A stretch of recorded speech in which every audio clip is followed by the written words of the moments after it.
수급 포인트 짚어보는 시간입니다. 기관이 지금 거래소에서 순매수로 들어서면서 양매수가 들어오고 있는 상황인데 그 규모는 크지 않습니다. 자세한 포인트 들어보도록 하죠. SK증권 영업부 PIB센터의 김우식 차장입니다. 안녕하세요. 네, 안녕하십니까. 네, 오늘의 포인트는 어디에 잡아야 될까요? 오전에 참 오랜만에 또 오르고 있는데요. 오후까지 지속될 것인가가 중요하겠죠. 오늘 수급 포인트는 오랜만에 또 코스닥으로 한번 가보겠습니다.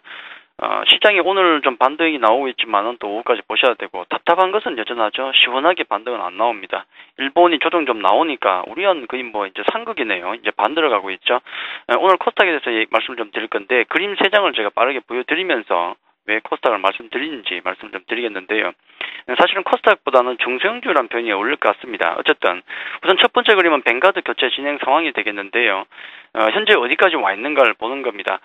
이게 100%가 되겠고, 이걸 결국은 소진을 다 0%까지 소진을 다 시켜야 되죠. 이게 타임테이블에 보면은 7월 3일까지 이렇게 소진을 시키겠다는 겁니다. 이렇게 쭉 내려가고 있죠. 여기까지 오면 끝이 나는 겁니다. 이렇게 전체적으로 소진을 시키는데 1월 30일까지가 여기쯤 소진이 됐고요. 그리고 어제까지 여기까지 소화되는 걸로 그렇게 지금 파악이 되고 있는데, 이 정도로 본다 그러면은 약 20%, 어제 정도까지 20% 정도가 소진이 되고 있는 거죠. 그래서 이 부분이 제가 어제 뱅가드 말씀드리면서 절반 정도는 소진돼야 우리가 좀 뱅가드에서 좀 심리적으로 벗어나지 않겠는가 말씀드렸는데, 그 시점이 바로 한 3월 말 정도가 되는 거죠. 4월부터 해서는 한 절반도 안 남은데 그까짓 것 이렇게 생각할 것 같습니다. 그래서 한 3월 정도까지는 대형주들 뱅가드 영향권에 여전히 들어가 있다, 그렇게 보시는 게 좋을 것 같고요. 두 번째 그림은 외국인 매매 동향이죠. 여기가 1월부터 매매 동향이 되겠는데, 선물 쪽 현선물 모두 매도였습니다. 선물 매도가 나오게 되겠고요. 그에 따른 차익 매물, 차익 프로그램 매도가 나왔죠.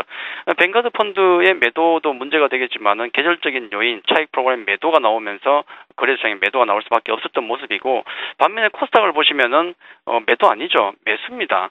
양 자체는 사실 많지는 않아요. 금액적으로 본다 그러면 한 700억 정도긴 하지만은 코스닥 시장은 외국인이 팔지 않았다는 것 하나 좀 보시고요. 마지막 그림을 보시면은 코스닥 일봉이 되겠는데, 코스닥가 ADR 지표입니다. 위쪽이 이제 등락 비율 ADR 지표가 되겠는데, 이게 100 이상, 여기가 100이죠. 100이 되겠고, 이걸 상회하게 되면은 상승 종목 수가 많으니까 체감 지수가 높은 거고요. 100을 하회하게 되면 하락 종목 수가 많으니까 체감 지수가 싸늘한 겁니다. 지금 지수를 보시면은 2009년부터 해서 2009년 급등 이후에 벌써 한 4년 이상 박스권에 갇혀 있죠. 이게 바로 550포인트와 450에 약 100포인트의 박스권입니다. 지금 지수 보시면은 500이니까 딱 지수는 중간에 와 있죠. 근데 문제는 위쪽에 보시면은 지수는 중간쯤인데 ADR 지표는 박스의 바닥권입니다. 80도 깨게 됐어요. 굉장히 싸늘하다는, 지수에 비해서도 체감 지수는 굉장히 싸늘하다는 현실을 보여주는 것이고, 이걸 뒤집으면은 지수는 여기에 있는데 ADR 지표는 반등의 신호가, 바닥권 신호가 나오고 있다는 겁니다. 그래서 이걸 종합적으로 본다 그러면은 아까 뱅가드도 보여드렸지만은 대형주 수급 자체가 현재는 좀 어렵다는 국면은 분명한 것이 되겠고요. 그리고 코스닥 수급은 기관들은 그래서 사고 있지 않습니까? 받고 있으니까 코스닥도 매수를 하고 있습니다. 외국인들도 전체적 시장 전체를 매도를 하고 있지만 코스닥은 사고 있더라는 거죠. 코스닥 수급이 나쁘지 않더라는 게 되겠고, 거기다가 마지막 보여드렸던 ADR 반등 신호 같은 경우도 바닥권에 있더라. 그렇게 본다 그러면은 어쩔 수 없이 아마 당분간은 중성주 쪽으로 방향을 좀 맞추는 게 맞지 않을까라고 말씀을 드리고요. 물론 이 부분은 그렇게 봐야 되겠죠. 단 하나의 가장 큰 조건 중에 하나는 거래소 시장이 절대로 무너지지 않아야 한다는 조건이 있어야 됩니다. 거래소가 1900개 주고 그런 흐름이 나와버리면 코스닥은 답이 없죠. 다만 그 지점 정도, 1900 초반 정도만 지켜준다 그러면은 거래소보다는 코스닥의 어떤 약간 우위, 중성주의 우위 시장이 될 것 같다는 것이 한 3개 정도 그림으로 우리가 알 수 있겠다, 그렇게 말씀을 드리겠습니다.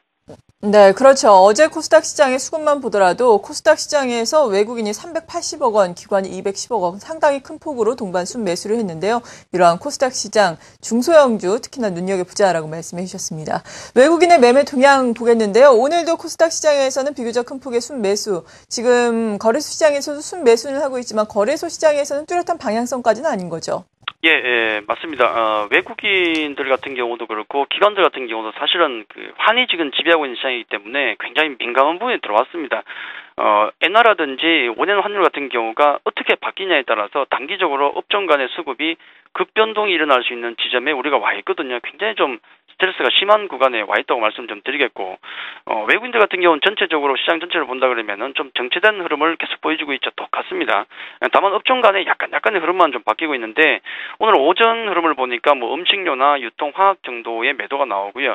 큰 의미를 찾기 힘들 것 같아요. 매번 보면은 조금씩 바뀌죠. 오전에는 매수 업종을 보니까 뭐 전기전자, 서비스, 운수, 장비 쪽에 매수가 들어오고 있는데, 매수 종목을 좀 보니까 SK 하이닉스가 또 연이틀 잡히고 있죠. 좀 특징적으로 올라오고 있고, 또 낙폭이 컸었던 LG 디스플레이도 좀 잡히고요.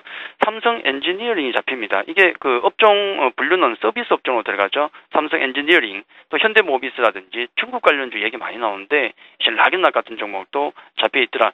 외국인들 전체적인 흐름 자체는 아직 방향성까지 뛸 정도는 아닌, 그 정도의 정체된 흐름은 좀 지속되고 있다. 그렇게 말씀드리겠습니다.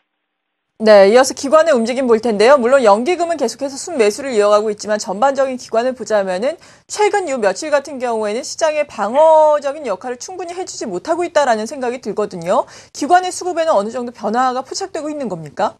예, 연기금은 작든 많든 지금 연속적으로 계속 매수를 하고 있는 것 같고요. 계속 매수를 하고 있고, 투신권 같은 경우는 치수가 약간 위쪽에서는 1952에서는 방어를 할 수가 없습니다. 도저히 그럴 수가 없어요. 왜냐하면 펀드 환매가 나가니까.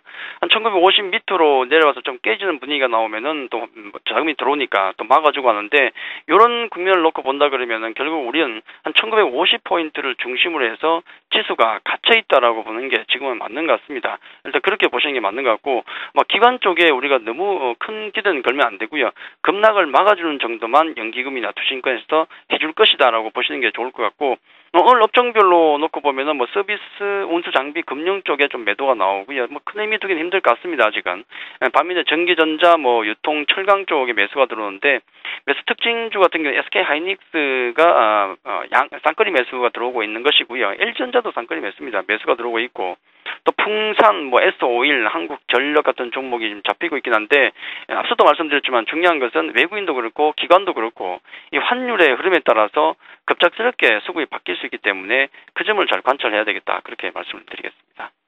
네. 그렇다면 수급 포인트에 맞춘 투자 전략, 오늘은 구체적으로 어떻게 제시를 해주시겠어요? 큰 틀에서는 변화가 없을 것 같습니다. 지금 환율의 방향성이 대단히 중요하다. 이거는 누가 봐도 알 수 있는 것이죠. 만약에 환율이 엔화가 갑자기 부러진다든지 환율이 갑자기 급변해버리면은 아마 낙폭이 컸었던 경기 민감주들이 거의 폭등이 나올 겁니다. 그럴 수도 있어요. 근데 그게 언제 나올지 모르는 겁니다. 그래서 환율의 방향성에 대해서 우리가 계속 주시하는 게 좋을 것 같고요. 중기적으로 본다 그러면 앞서도 제가 말씀드렸던 어떤 중소형 개별주 쪽에 좀 지속적으로 관심이 가지는 게 좋을 것 같고, 마지막으로 계속 말씀드렸지만은 글로벌 ETF 쪽에 우리나라가 안 되면은 글로벌적으로 직접적인 관심을 가지는 것도 좋고, 특히나 요즘은 중국 얘기 많지 않습니까? 요즘은 메이드 인 차이나가 아니라 메이드 포 차이나입니다. 중국에서 만들어서 해외로 나가는 제품이 아니라 지금 중국을 위해서 만드는 제품과 서비스에 관심이 많죠. 중국 내수 부양책 얘기 많이 나옵니다. 여행을 가라는 얘기도 있고 대단히 재밌는 기사가 많았어요. 일부러 여행도 보내고, 또 최저 소득 같은 경우도 향후 계속 높인다는 얘기도 있고 얘기 많거든요. 그래서 중국 관련해서 특히나 관심을 계속 가지는 게 좋지 않을까, 그렇게 말씀을 드리겠습니다.